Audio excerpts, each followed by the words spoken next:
Paglusob ng halos 200 pulis sa event center na ito sa San Vicente, Tarlac. Pasensya po, may mga ganitong kaganapan po. Dinat na nila at agad ipinatigil ang illegal raffle na may live stream. 74 ang arestado, kabilang ang mga financier ng raffle na walang permit mula sa gobyerno. Doon sa venue, 1,000 maigi yung tao doon.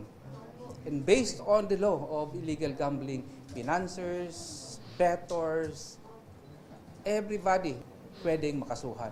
Halos puno ang venue, lalo't milyong piso ang halaga ng mga premyo, kabilang ang brand new SUV na ipinagmamalaki pa sa online advertisement.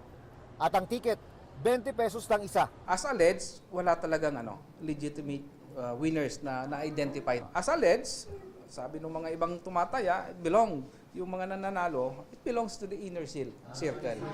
Parang luto na to. Kadalasan, consolation prize lang umano ang naiuwi ng mga tunay na tumataya sa bunutan na questionable raw ang paraan. Ang sabi nung ibang mga nandoon is that pangalan lang ang binabanggit.